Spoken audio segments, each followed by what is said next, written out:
श्री शिवाय नमस्तुभ्याम। हर हर महादेव। कैसे हैं आप सब? देखिए, आज का ये वीडियो बहुत ही ज़्यादा खास होने वाला है। कार्तिक मास की दशमी तिथि है आज, और आज अंतिम दशमी है। और आज ही की रात में एक विशेष दीपदान करना है, इलायची वाला। ये केवल आज के दिन अगर आप करते हैं तो आपके घर में सुख समृद्धि आती है, घर में धन की प्राप्ति होती है, घर में अगर बच्चे पढ़ते लिखते नहीं हैं तो बुद्धि ज्ञान विवेक की प्राप्ति होती है।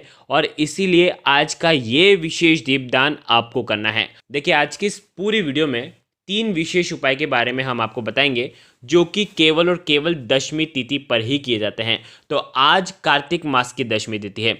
कार्तिक का पवित्र महीना भगवान विष्णु को समर्पित, और कार्तिक में दीपदान का विशेष महत्व होता है। और इसीलिए आज रात्रि में एक विशेष दीपदान करेंगे इलायची का। देखो, 3 वीडियो में से सबसे पहला उपाय चावल और हरे मूंग का उपाय होगा। बहुत प्यारा सा उपाय होता है ये वाला, क्योंकि ये उपाय धन की परेशानियों को दूर करता है और बुद्धि ज्ञान विवेक की प्राप्ति कराता है। तो पहला उपाय चावल और हरे मूंग का दाने का उपाय आप करना है।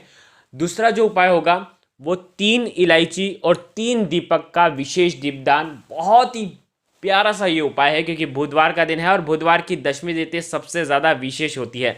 दूसरा उपाय आपको दीपदान का करना है, और तीसरा विशेष उपाय जो कि आपको शमी के पत्तों से करना है। तो आज के इस वीडियो में 3 विशेष उपाय के बारे में बात करेंगे। ये तीनों उपाय पूज्य गुरुदेव पंडित प्रदीप जी मिश्रा की ही कथा सुन करके समझ करके समझाने का प्रयास करूंगा। लेकिन उससे पहले आप सभी से रिक्वेस्ट करता हूँ, चैनल पर अगर पहली बार आए हैं तो चैनल को ज़रूर ज़रूर ज़रूर सब्सक्राइब करें, और कमेंट में श्री शिवाय नमस्तुभ्यम ज़रूर लिखें।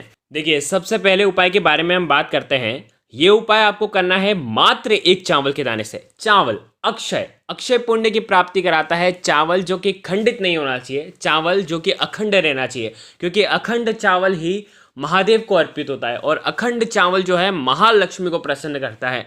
अगर आपके घर में कुबेर जी का वास नहीं है ना, तो ये चावल का उपाय आपको करना चाहिए। 1 चावल का दाना लेना है, मात्र 1 चावल का। साथ ही साथ हरा मूंग, मात्र 1 हरा मूंग का दाना लेना है। और ये हरा मूंग का दाना बुद्धि ज्ञान विवेक की प्राप्ति कराएगा। अगर आपके घर में किसी भी बच्चे को, आपके पति को, या घर में किसी को भी बुद्धि ज्ञान विवेक की प्राप्ति करना है, यानी कि ज्ञानवान रहे, बुद्धिमान रहे आपके घर वाले, घर के बच्चे, तो आपको 1 हरा मूंग का उपाय करना है। चावल का दाना लेना है, ठीक है, दशमी तिथि पर। यदि कोई भी एकादशी का व्रत करता है तो दशमी तिथि पर चावल का उपाय उन्हें करना ही चाहिए। तो दशमी तिथि पर 1 चावल का दाना आपको लेना है, और चावल के दाने के साथ में आपको लेना है 1 हरा मूंग का दाना, ठीक है, और साथ में लेना है तांबे के पात्र के अंदर जल, ठीक है। ये 3 सामग्री लेकर के आपको दशमी तिथि पर भगवान शिव के मंदिर में जाना है। ये उपाय भी बहुत खास है। 1 चावल का दाना जल के पात्र के अंदर आप डालेंगे, तब आपको चंद्रमौली महादेव का स्मरण करना है, या आपको ईदम अक्षतम ओम नमः शिवाय इस मंत्र का 11 बार जाप करें, या चंद्रमौली महादेव का 11 बार जाप करें। और उसके बाद ये 1 चावल का दाना जल के पात्र के अंदर आपको डाल देना है। चावल का दाना खंडित नहीं होना चाहिए, विशेष इस बात का ध्यान रखना। 1 चावल का दाना डाल दिया, साथ में 1 हरा मूंग का दाना आपको लेना है, और ये हरा मूंग का दाना बुद्धेश्वर महादेव का स्मरण करना है। 11 बार बुद्धेश्वर महादेव। देखो, स्क्रीन पर आपको हर चीज़ लिखी हुई मिल जाएगी, आपको बस देख करके पढ़ना है, नाम याद रखना है बुद्धेश्वर महादेव। बुद्धेश्वर महादेव का आप स्मरण करें, और बुध ग्रह जो है वो मजबूत होगा इससे। और ये 1 हरा मूंग का दाना भी आपको जल के पात्र के अंदर डाल देना है। और उसके बाद ये जो जल है आपको पूरा शिवलिंग पर श्री शिवाय नमस्तुभ्यम का जाप करते हुए आपको अर्पित कर देना है। जीवन में जो भी बुद्धि ज्ञान विवेक की कमी होगी, जीवन में धन की कमी होगी, वो इस दशमी तिथि पर दूर हो जाएगी। जलाधारी के मार्ग पर बह करके आएगा, उस जल को आपको आपकी आंखों पर लगाना है। यकीन मानिए, इस उपाय को करने से ज्ञान के साथ धन की जो कमी है वो भी दूर होगी। बहुत ही प्यारा सा उपाय है। ये हो गया पहला उपाय। अब हम बात करते हैं दूसरे विशेष उपाय की। देखो, जिस प्रकार से हमने आपको बोला था कि कार्तिक का पवित्र महीना चल रहा है और दीपदान हम करें ना, ऐसा तो हो ही नहीं सकता है। क्योंकि देखो, हम तो बिल्कुल प्रयास कर रहे हैं आपको रोज वीडियो देने का, ताकि आप दीपदान करें, और ऐसा दीपदान करें कि आपके भाग्य खुल जाएं। तो इसीलिए आज की रात्रि में 3 इलायची, साबुत हरी इलायची आपको लेना है। और इलायची क्या होता है? देखो, इलायची से बुद्धि ज्ञान विवेक की प्राप्ति होती है। इलायची गणेश जी को प्रिय होती है, इलायची महालक्ष्मी को प्रिय होती है, और इलायची भगवान शिव को प्रिय होती है। इलायची अर्पित करने मात्र से ये तीनों प्रसन्न हो जाते हैं। तो 3 जगह इलायची का उपयोग करना है, साथ में 3 दीपक का आपको उपाय करना है। देखो किस प्रकार से करना है। घर पर 3 दीपक बना सकते हो, आटे के बनाना चाहते हो तो आटे के बना लेना, नहीं तो माटी के दीपक भी आप ले सकते हो। ठीक है, 3 दीपक लेना, तीनों दीपक के अंदर घी भरना, थोड़ा थोड़ा भरना घी, और गोल बाती फुल बाती आपको लगाना है। ठीक है, लगा ली तीनों बाती।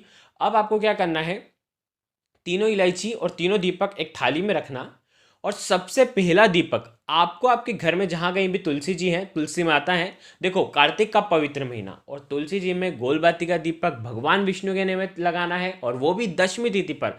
और आपको क्या करना है, देखो ये दशमी तिथि कोई ऐसी वैसी दशमी तिथि नहीं है, क्योंकि ये देव उठनी एकादशी के पहले वाली दशमी तिथि है, बहुत ही प्रभावशाली होती है। आपको क्या करना है, पहला दीपक भगवान विष्णु के नाम से आपको गोल बाती का दीपक ओम नमो भगवते वासुदेवाय का जाप करते हुए, ओम महालक्ष्मी नमः का जाप करते हुए पहला दीपक का दान आपको तुलसी जी के वहां पर करना है। इलायची आपके हाथ में रखना है, एक इलायची।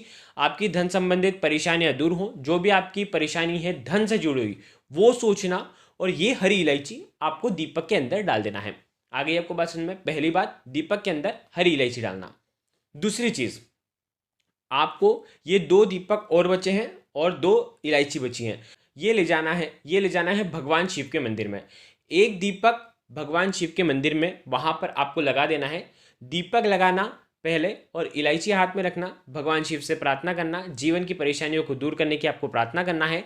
और एक हरी इलायची आपको परेशानियों से मुक्ति के लिए ये दीपक के अंदर डाल देना, और इस दीपक से भगवान शिव की आरती करना। श्री ओम नमः शिवाय का जाप करते हुए आप आरती करना, 3-4 बार घुमाना दीपक को। बस पूरी आरती करने की जरूरत नहीं है, पूरी आरती कर सकते हो तो पूरी आरती भी कर सकते हो, है ना। तो आपको दीपक को घुमाना है और भगवान शिव की इलायची के दीपक से आज के दिन आपको आरती करना है, दशमी तिथि बुधवार का दिन। अब एक और हरी इलायची है और एक और दीपक है। अब ये जो दीपक है आपको ले जाना है आकड़े के वृक्ष के वहां पर। अब यहाँ पर एक चीज समझना, आपको आकड़े का वृक्ष नहीं मिल पाता है तो आपके घर में भगवान गणेश जी के सामने आप ये दीपक प्रज्वलित कर सकते हैं। घर पर आ जाना वापस से और गणेश जी के सामने ये दीपक लगाना।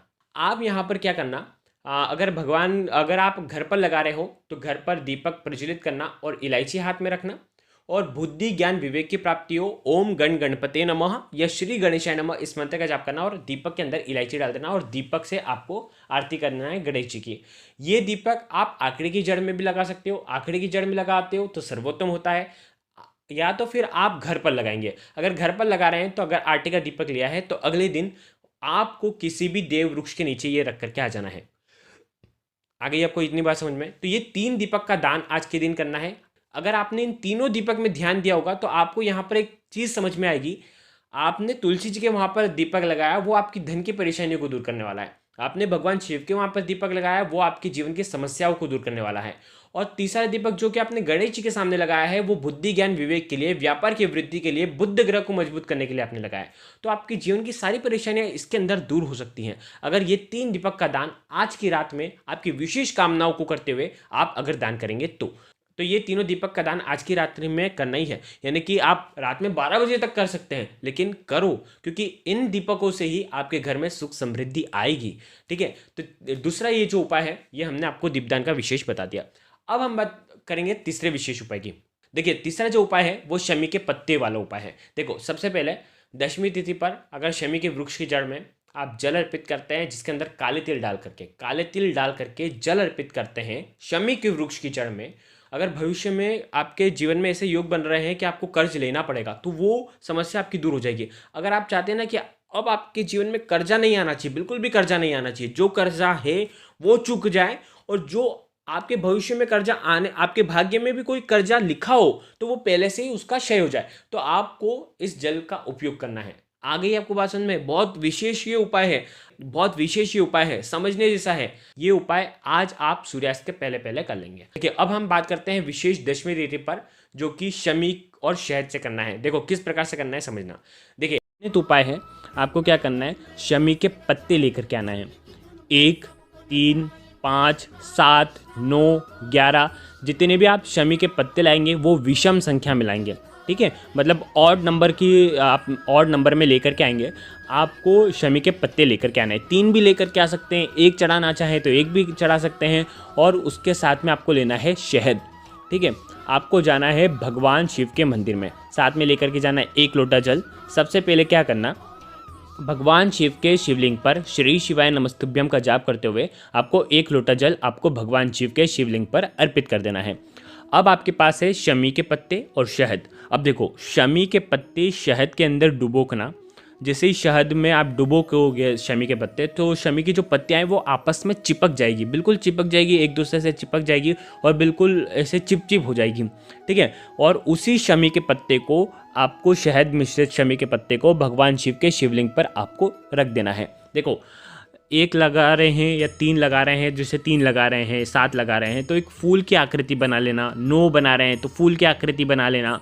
तो एक तरीके से आपको शमी के पत्तों से श्रृंगार करना है। जो भी आपको डिज़ाइन आती हो, जो भी आपको ऐसा लगता हो कि महादेव बहुत अच्छे लगेंगे इसमें, आपके बिल्कुल श्रद्धा भाव के साथ आपको वो शमी के पत्ती का श्रृंगार महादेव का को करना है। देखिए, आज के इस पूरे वीडियो में हमने 3 विशेष उपाय के बारे में बात करा है।